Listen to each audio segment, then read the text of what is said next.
Hello everyone, welcome back to another episode of Murder by Numbers. Thanks for tuning in. So yeah, we had a fun little heart attack with, the heart that looked real, and then there was a real body, probably. Unless it's a person faking their death, but I don't know. Who knows? Anything could happen here. But Scout ran off, and here we are, the title card for the final chapter, episode 4, Scout's Honor. Let's go. So, is it real? It's probably a real one. It's gotta be. We gotta kick off the mystery here at this point. What's going on? That area is off limits! Everyone, stay calm. There's been a murder. What? Let me see! Hold it right there! No one sees the body until I say so! I object! This is my yacht! You can't stop me! That's where you're wrong, Kino. This may come as a surprise, but I'm not just an actor from out of town. It's definitely not a surprise. No one is surprised by it. Do not even pretend you all were fooled. I know for sure. I'm a police detective. Did you like how dramatic that was? Was that a good reveal? Yes. Was that supposed to be a secret? Well, my sister works with highly trained actors. I didn't believe your amateurish make-believe for a second. Oh yeah? Well, make believe this! We're heading back to port! Instead of like Naruto's catchphrase, believe it! It's like, make believe this! Did you like that? I'm trying to make it a thing here.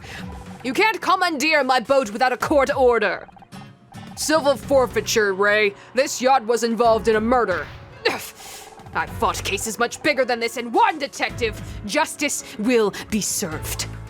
Bye, Ray. See ya. Whoa, what's up here? So many gruff dudes. What am I supposed to do with this? Did someone I don't know. A random accent for now. Did someone say we're turning back? Are you the captain? What do they? What does that mean? What does that mean? But not other days. I'm from an agency. Regular captain couldn't make it. I don't know what accent I'm doing, I'm sorry. It's probably insulting to a lot of people. It'll morph throughout time. I'm Clyde. Clyde Muscle Man!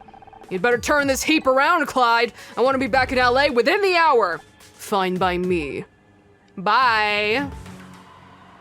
See ya. I've got a bad feeling about all this. You and Scout check the scene for evidence. I'll try and keep the crowd in order. Only one problem with that. Scout's gone. He took off when he saw the body. You let him go? He could be dangerous! He's dealing with a lot right now. Are you scared of him? What was I supposed to do? Tackle him? He's dealing with a lot right now. Are you scared of him? Are you scared of him? Are you scared of him? After what you told me, you're damn right I am. You need to find him and get him under control. Yeah, I mean, again, we told him what limited knowledge we knew. Naturally, it sounds pretty terrifying, but, we've been Scout with this long. It's complicated, because they're machinery. Scout? Where are you? Oh, no. Hi! There you are! You can't just run off like that! I'm sorry. I saw the body, and... I know. I spent so long trying to remember. Now I wish I could forget again. But what I did is seared into my memory. It can never be deleted. We all have parts of ourselves that we wish we could forget. But running away from our problems doesn't solve anything. It's how you deal with them that's important. That's so relevant and poignant, and it's something I've had to deal with a lot within myself, much within myself, but also sometimes when I'm facing others, and it's hard to deal with parts of yourself that you don't like or mistakes you've made in the past, but it's a willingness to show that you're willing to improve upon yourself, to learn from your mistakes and try and improve. And easier said than done. Easier said than done. It's not easy to face yourself, right? But it's important. It's all something we got to get through in life. But I don't know how. That's okay. You don't need to have the answers right away. But you need to be willing to find them. Exactly. Oh my God, I love this. I love this. Will you help me? We're a team, Scout. I'll do whatever I can. But right now, we've got a new case to solve. You're gonna be okay searching the scene? Yes. I'll try my best. Just take it slow. Oh, this game attacks my heart so much. I love it. I love it. Oh my goodness. Hi, Clyde, was it? Just called me Captain. Okay, let's chat with the captain here. I'm helping investigate the murder. Did you see anything suspicious? No. Nothing at all. You're the captain. Surely you must... I was on the bridge. How do they fit a bridge onto a boat? A whole bridge? Maybe you heard something then. A scream? A gunshot? Anything? I didn't see nothing. I didn't hear nothing. Okay, definitely, I'm looking for someone wearing a silver bracelet. So what? So, have you seen anyone with something like that? Or perhaps you own a silver bracelet? Then again, perhaps not. Why not? Why not? You said you're a replacement. What happened to the regular captain? He's sick. Did you make him sick? Did you poison him? Seems like he got lucky not being here today. Guess so. Not a man of many words, I see. It must be pretty cool to captain a yacht like this for a star-studded party, if you say so. People make or break their careers at parties like this. Haven't you seen any of Aiden's movies? I don't watch movies. You mean you haven't seen Casablanca? Honor, we should get back to your apartment and get the tape. I don't think that's such a good idea. Okay, what do you think about any of this stuff? Nothing, and... Oh, okay. The victim was found inside a lifeboat. Any idea who she was? Never seen her before. Okay, great, good. Got a lot out of you. That's really cool. That's really awesome. Looks like another murder case, detective. At least this time we're working together. I'm not looking forward to explaining all this to my captain. I'm not even supposed to be here. Oh, someone's gonna be in trouble. Join the club. What do you make of the situation? Hard to tell when it happened, but going by the blood, I'd say it was after we left LA. All right. In the middle of the party? Wouldn't someone have seen or heard? Maybe not. Ray said when we boarded that this area was off limits to guests. No one should have been here. No witnesses and a loud party nearby to hide any noises. The perfect opportunity for murder. What do you make of Aiden and Ray? Typical Hollywood weirdos. No offense. Some taken. I didn't speak to Aiden much, but what I saw matched her reputation. No wonder she doesn't do interviews. And that outfit, oh, girl, do something about that. As for Ray, he's one of those lawyers who treats the law like a weapon. He's dangerous. Could either of them be a killer? Maybe. I think Ray would kill to protect his sister if he had to. And Aiden? I think she just killed to see what it felt like. I think those are two very accurate assessments of these two characters. All right. Thoughts on Captain Muscleman? Haven't had a chance to talk to him yet, but he doesn't exactly look friendly. Yep, very true. Point blank shot to the chest. She probably died instantly. Then the killer dumped her body in the lifeboat and tried to release it. We're lucky the mechanism jammed. Who knows how long it would have taken to find her if she drifted out to sea. Okay. Jeez, don't tell me that's from the victim! Relax, detective, it's not real. But don't worry, I freaked out the same as you did. I saw it the first time. Ugh! How about you open with that next time? All right, I think that's about all we got. Actually, did we present you the script yet? I want to know what you think about that. Oh, okay. I wanted to know what you thought about all the gore and the violence, the senseless violence. Oh, the chairs again? Unless this was from earlier. I don't think it is. Okay, 1x, 1, 2, 3, 4, 5, 6, 7, 8, 9. Oh my gosh, we have such limited information on the victim so far. Well, I guess we're just gonna have to see. Let's see, where else can we get started here? So this has to be cut off. That helps minorly. Where else is big? 4x, oopsie, x, 1, 2, 3, 4, 5, 6, 7, 8. And then 8 would normally go up to here, x, 1, 2, 3, 4. Is that something? Not really. 1, 2, 3, 4, 5, 6. 1, 2, 3, 1, 2, 3, 4, 5. This should be a 1. This is one of the ones. We don't know which. 1, 1, 1, 1, 1. 1, 1, 1, 1, 1. Okay. Any other leads? I need more of a start before I can catapult off into space with my mouth, my topics. You know, 1, 2, let's see, 1, 2, 3, 4, 5, 6. So it's gonna go up to here. Let me just mark that. So 1, 2, X, 1, 2, 3, 4, 5, 6. That's a bit of something, I guess. That's a bit of something, I guess. Let's see, okay. So I have been, trying to pick up cross-stitching lately. I used to knit a lot, and I took a break for a while, but I went crazy with it for a little bit. Like, I knit up a storm. I don't know if I ever got, like, too good at it. I made some things I was pretty proud of. I made a couple, like, nice-looking gloves and arm covers and coats and things like that. But lately, I have, been trying to pick up cross-stitching. And, hold on a second. Yeah. I briefly talked about this in a previous video. I still want to put the footage together, but I really think it's gonna take me a bit. But when I went to Taiwan, there were these really cool places called creative parks, which is literally just like these park areas, except it's full of like art galleries, like indie crafting stores and cute cafes. Like it's fun. It's wonderful for a person like me. I love that place. And in one of the creative parks, there's this department store. It's a pretty common one. I don't remember what it's called in English. It has a weird name, Eslite, E-S-L-I-T-E. No one seems to know how to pronounce it or come to a consensus of how it's pronounced. Because I hear elite, just elite sometimes, or I hear Eslite, Eslite. I don't think there's a consensus on how to pronounce that. But anyways, hold on, 1, 2, 3, 4, 5, 6, 7, 8, 9. Okay, I think that's gonna work out right there. So some of the, I'll say Eslite, I don't know, interchangeable. Some of the buildings are more standard department store buildings, I would say. What's kind of cool about them, I guess, is that like they always tend to have like at least a nice book floor with great stationery selection and things like that. But one of them that's really, really cool, I don't remember which creative park it's in, is Song something.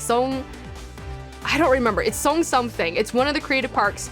This particular Eslite building is so cool. The bottom floor, me and Paper ignored it for a while. We walked in and it didn't seem anything interesting. It just seemed like a really high-end department store, like really expensive, kind of artsy clothing and jewelry and things like that, accessories, like really expensive, kind of out of our price range.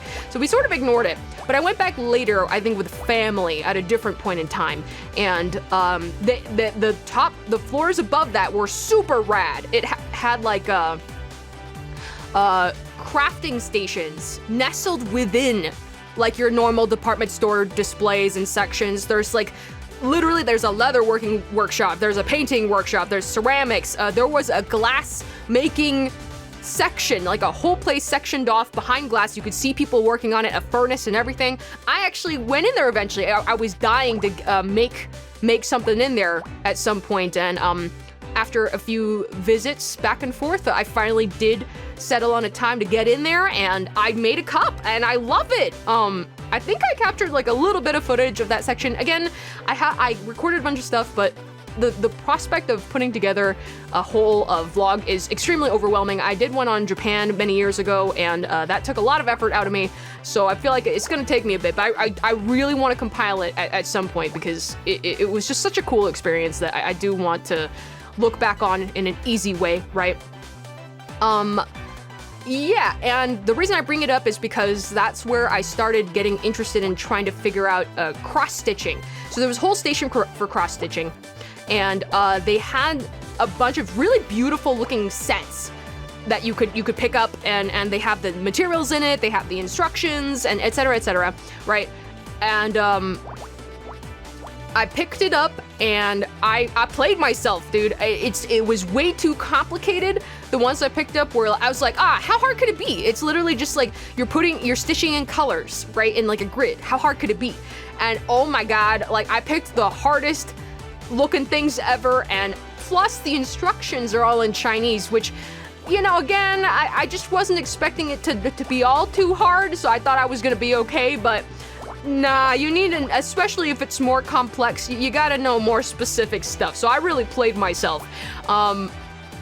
So I left it alone for a really, really long time. And then the other day when I was going birthday shopping for my mother, there's this store that I really love frequenting because it's my favorite type of store that we don't have a lot here. I've talked about it. I think there's a specific name for it called zaka in Japanese, where it's just like miscellaneous goods. I think that's kind of the general term for it, but it's like it tends to have a lot of like life goods, home goods, stationery, just like it's my jam. And it's like not a thing we really have here in LA or maybe the US in general. Who knows? I don't really know for sure. I certainly haven't come across a lot of stores like it. So there is a store that does encapsulate this stuff.